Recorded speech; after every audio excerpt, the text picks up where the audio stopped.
Here with Dominion Christian's Colin White, 2026 left-hander and Georgia Tech commit. Colin, man, appreciate the time. Thank you for having me. So you committed to Georgia Tech before you had ever played an inning in high school.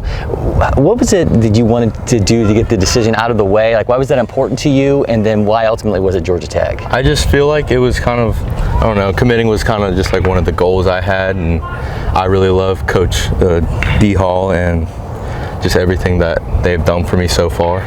I love Midtown as well. It's really pretty. How did it kind of take pressure off of things as you started your high school career? Just not having to worry about performing for other college coaches or not having to play the best of my abilities all the time. Just so I know that they know that I have the skills. Well, not having to play the best of your abilities, but you've gotten into the 90s with a fastball. I know you got a slider that the scouts absolutely love. Tell me what makes that pitch so effective. I feel like because I have really long arms, so I get that whip through and I kind of snap my wrist, so I get a lot of spin rate and a lot of movement on that slider. What's the next progression for you? Is it adding something more to the arsenal? Is it working on accuracy? I'm working on adding more to the pitching arsenal. Yeah. You want to give me a little preview here? What are you working on? I'm actually working on a splitter right now. Okay. Which that's looking pretty well. I'm just working on putting it in the strike zone. What's it do? It dives and dives down, and it's pretty fast. So.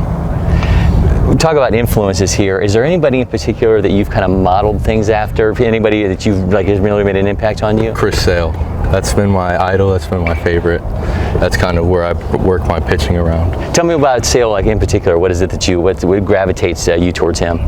Just he has the nastiest slider I've ever seen. I've always tried to make it look like that, and he's so lengthy, and I'm pretty lengthy. So, and my 11U motion was exactly like his, but I've kind of worked around that. He's a guy that can get pretty fiery on the mound, but how do you kind of keep your composure when things don't go right? Still working on that, but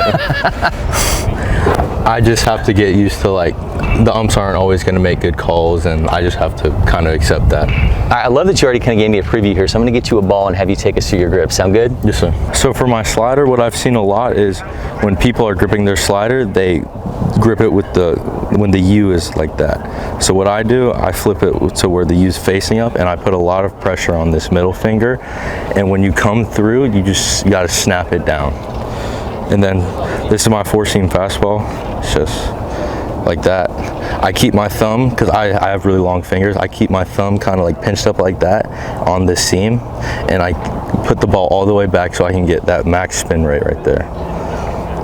And for my changeup, I actually have a splitter changeup, so I put it on the seams like that. And I do a circle change grip right there, and you got to work on really pronating, and it's really gross. So, Colin, man, appreciate you doing that. If you're not already, follow LakePoint Sports on all our social media channels. Hit that subscribe button on YouTube for so much more happening here on campus.